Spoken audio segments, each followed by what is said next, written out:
नमस्कार साथियों। जिस तरह से अलग अलग कंट्री हेड का स्टेटमेंट आ रहा है, उसके हिसाब से आने वाले टाइम में मार्केट में उसका क्या इम्पैक्ट पड़ेगा, इक्विटी मार्केट में किस तरह का असर देखने को मिलेगा, सिल्वर और गोल्ड के प्राइजेज में क्या असर इसका देखने को मिलेगा, साथ के साथ क्रूड ऑयल आपका हो गया, सिल्वर गोल्ड के प्राइजेस पे इसका इम्पैक्ट क्या होगा, ये यहाँ से इनमें क्या मूवमेंट आएगा, इनमें अपवर्ड का मूवमेंट आएगा या डाउनवर्ड का मूवमेंट आएगा, इन सभी विषयों से बात करेंगे। सबसे पहले स्टार्ट करते हैं कतर से। कतर के एनर्जी मिनिस्टर का स्टेटमेंट आया है कि अगर ये जो वॉर चल रहा है ईरान, इजराइल और अमेरिका के बीच में, अगर ये 2-3 हफ्ते और बढ़ता है तो क्रूड ऑयल का भाव $150 पहुंच जाएगा। दोस्तों, $150 अगर पहुंच जाएगा तो दुनिया भर में महंगाई बढ़ जाएगी, क्योंकि मेजर जो इकोनॉमी का काम है, चाहे आपका मटेरियल का मूवमेंट हो या ट्रांसपोर्टेशन हो, सब में ऑयल का उपयोग होता है और ऑयल के दाम बढ़ेंगे तो महंगाई बढ़ जाएगी दोस्तों।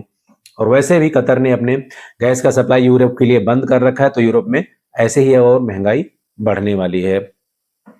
अगर बात करें अमेरिका की, तो अमेरिका का जो डेटा आया है स्पेशली नॉन फॉर्म पेरोल का, वो 99 हो गया है बढ़ करके। और साथ के साथ अगर मैं अनएम्प्लॉयमेंट की बात करूं तो 4.4 हो गया है बढ़ करके। तो वहां पे बेरोजगारी का स्तर बहुत ज्यादा बढ़ गया है। और जिस तरह से अमेरिकन इकोनॉमी स्लो है और उनका बहुत बड़ा डेट है और वो वॉर में डायरेक्टली इन्वॉल्व है, तो आने वाले टाइम में उनको ये बहुत ही ज्यादा हिट करने वाला है दोस्तों। अब बात करते हैं ईरान की। ईरान जिस तरह से अटैक कर रहा है, चाहे वो गल्फ कंट्रीज हो, आपका बहरीन हो, अबू धाबी हो, यूएई हो, दुबई हो, वो हर जगह अपने ड्रोन के जरिए अटैक कर रहा है, मिसाइल के जरिए अटैक कर रहा है और यूएस के बेस को निशाना बना रहा है। ईरान के ऊपर, इजराइल के ऊपर भी अटैक कर रहा है। तो आने वाले टाइम में जिस तरह की वो स्टेटमेंट दे रहा है, उससे ये लग रहा है कि वॉर लॉन्ग टर्म के लिए खींचेगा और उसको रसिया और चाइना का वैकेंट से सपोर्ट है, क्योंकि चाइना इतना रिस्ट्रिक्शन के बाद भी वो ईरान से बहुत बड़े मात्रा पे ऑयल इंपोर्ट कर रहा था और अपने लोकल करेंसी में पेमेंट कर रहा था। और रसिया का भी उससे बहुत बड़ा बिजनेस टाई अप था और वहां पे दोनों लोकल करेंसी में ट्रेड कर रहे थे। डी डॉलराइजेशन का प्रोसेस वहां से आगे बढ़ रहा था। अब अमेरिका ने उनके ऊपर अटैक किया है, तो ईरान कहीं ना कहीं वेनेजुला नहीं है, वो लॉन्ग टर्म के लिए इस वॉर को लेकर जाना चाहता है और उसको पीछे से रसिया और चाइना का सपोर्ट भी मिल रहा है दोस्तों।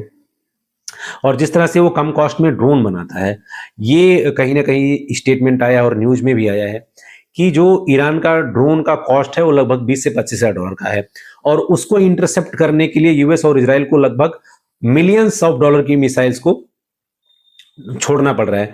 तो यूएस और इसराइल के लिए और भी महंगा पड़ जा रहा है। और ईरान के पास अभी लगभग जो स्टैटिस आया है उसमें 2000 से ज्यादा लंबी दूरी की बड़ी मिसाइल्स हैं। तो ये वॉर ये कहीं ना कहीं आगे बढ़ता हुआ दिखाई दे रहा है दोस्तों। अगर बात करें स्पेशली सिल्वर और गोल्ड की, तो कल सीएमई में अमेरिका ने वहां पे मार्जिन घटा दिया है। मार्जिन घटाने से क्या होगा कि वहां पे पेपर ट्रेडिंग में क्वांटिटी अब बढ़ जाएगा, जिससे अच्छा खासा मूवमेंट आपको देखने को मिलेगा। जब सिल्वर और गोल्ड के प्राइसेस बहुत हाई हो गए थे तो उस टाइम पे अमेरिका ने भी वहां पे मार्जिन मनी बढ़ा दिया था, इंडिया ने भी मार्जिन मनी बढ़ा दिया था, चाइना ने भी मार्जिन मनी बढ़ा दिया था। इंडिया और चाइना ने तो कम कर दिया था, लेकिन अब अमेरिका ने भी मार्जिन मनी कम कर दिया है। तो अब बड़े कॉन्ट्रैक्ट और साइन होंगे कम मार्जिन पे, ज्यादा से ज्यादा क्वांटिटी बड़े ट्रेडर्स, बड़े इंस्टीट्यूशन बाय कर सकते हैं।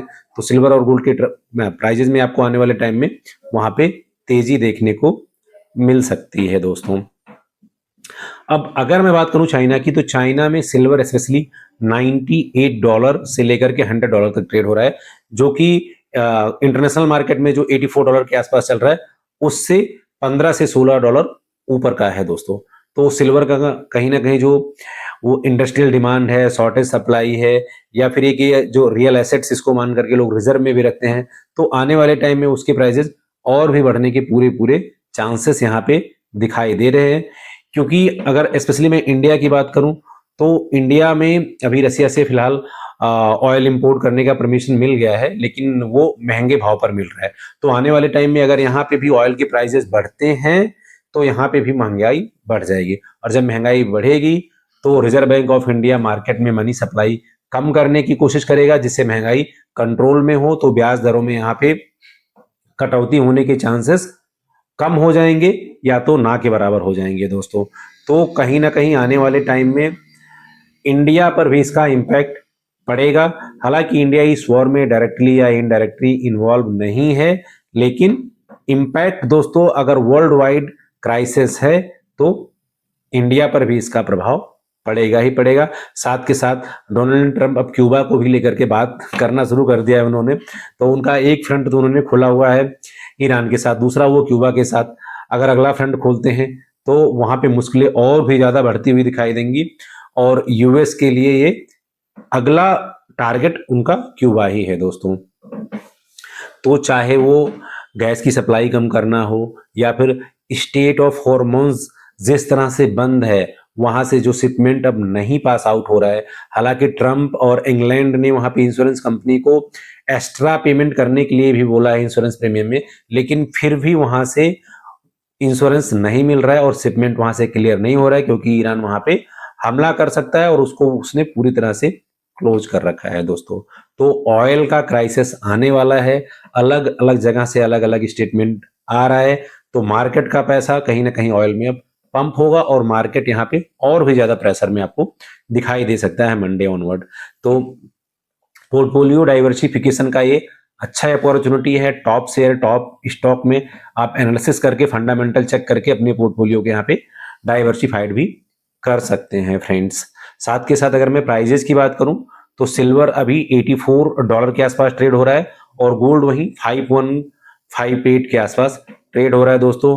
लॉन्ग टर्म में फंडामेंटल सिल्वर और गोल्ड दोनों का स्ट्रॉन्ग है, तो अगर आपकी होल्डिंग है, पेशेंस रखें, लॉन्ग टर्म का प्रोस्पेक्ट रखें, अच्छा रिटर्न मिलेगा दोस्तों।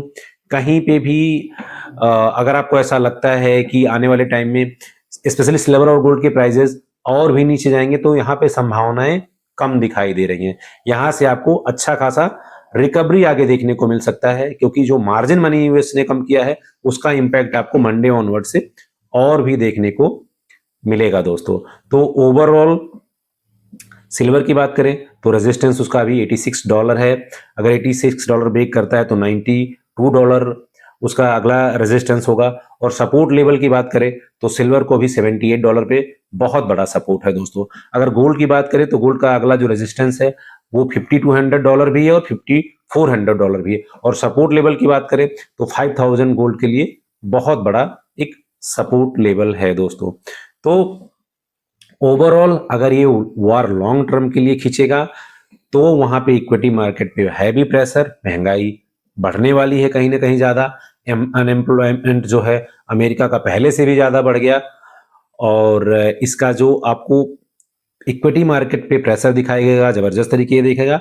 और आने वाले टाइम में मार्जिन कम होने से, चाहे वो चाइना हो, इंडिया हो, अमेरिका हो, सबने कम कर दिया है, तो सिल्वर और गोल्ड के प्राइजेस में आपको स्पाइक देखने को मिल सकता है दोस्तों। आज के वीडियो में इतना ही, मिलते हैं नेक्स्ट सेशन में। Thank you.